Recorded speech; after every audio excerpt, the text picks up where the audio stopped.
Naghanap ka ba ng latest phone na Honor? Huwag kayong mag-alala dahil ngayon is nandito tayo sa Gmall Tagum at bali titingnan natin kung mayroon ba silang latest phone dito sa Honor. Bali at punta tayo doon at bali mayroon din siyang concept store. Bali mamaya is pupuntahan din natin yung concept store nila. So ngayon is dito muna tayo dahil mayroon tayong titingnan kung mayroon ba silang latest na Honor. Okay po yun, free JBL sound gear frame. So kapag bumili ito sa Honor, Pre-order karon. This coming 27. so ayan yung information na Honor latest phone at mayroon siyang pa-free na JBL sound gear. This coming pa 27. So this coming July 27. Ang kailangan pag pre-order 500 din para makuha na, ma-reserve na niya. So kailangan mag-pre-order muna kayo nito. 500 yung down payment, pre-order nito. Pagkatapos is makakatanggap kayo ng free na JBL sound gear. So ayan yung kailangan yung i-pre-order. 200 and 200 Pro.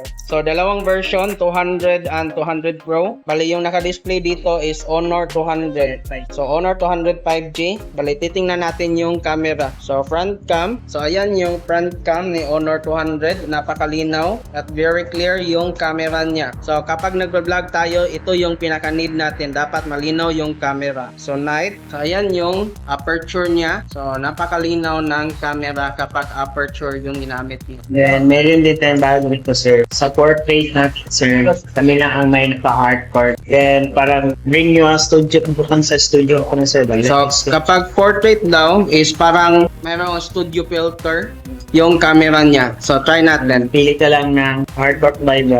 So, ayan kapag yun yung filter na ginamit nyo. Very clear talaga yung Honor na phone. So, mayroon din siyang dual video. Naka-stabilizer yung So, mayroong ultra steady. back and front. So, back and front, pwedeng gamitin yung ultra steady. So, ayan yung maganda sa phone na to. Then, 5,200 na yung back. Then, Snapdragon, Qualcomm Snapdragon 7 Gen. Yung camera niya, front and back is 50 megapixel. So, ayan yung camera niya. So, triple camera, portrait, 24 GB of RAM, 512 of internal storage. Yung battery niya is napakalaki, 5,200 mAh of battery, 100 watts supercharged. At yung size niya is 6.7 AMOLED equal deep quad curve screen. So, Qualcomm Snapdragon. So, yan yung information na makita nyo sa Honor 200. Hello guys, my name is Remy Maneha. I'm promoter of Honor Tagum. Tapos, ito akong Facebook guys. Kung gusto mo makuha. So, kung gusto nyong mag-PM sa Honor Store, nandito si Sir at ayan yung Facebook ni Sir. Pwede nyo siyang kontakin. So, ayan si Sir. So, thank you, sir.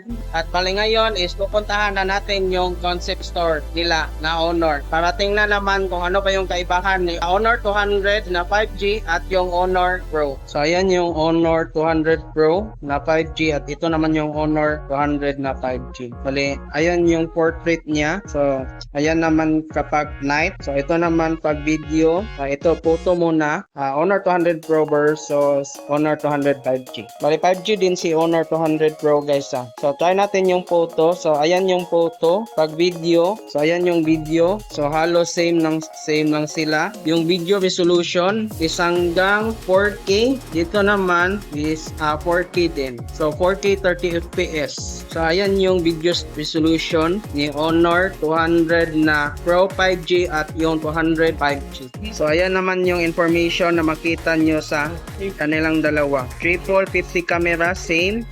24 GB of RAM, 512, same. 5,200 mAh of battery, 100 watts yung supercharge niya. 6.78 AMOLED quad core floating screen, Qualcomm Snapdragon 8S Gen 3 at yung kabila naman is 6.7 AMOLED quad curve screen, Qualcomm Snapdragon 7 Gen 3. So ayan yung kaibahan. So ito guys is Honor 200 Pro 5G. Ito naman is yung Honor 200 5G.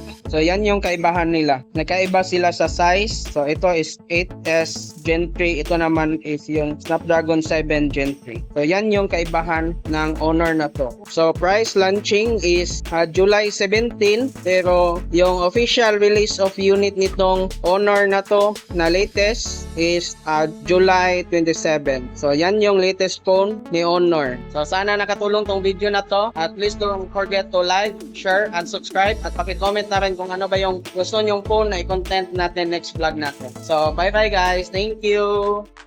For our bonus clip sa ating YouTube vlog, shout out tayo. Shout out kay John Dick, Kimpax Vlog TV, and Edison Agustin. So, thank you for your support guys. Sana nagustuhan nyo tong video na to. So, thank you guys. Bye-bye!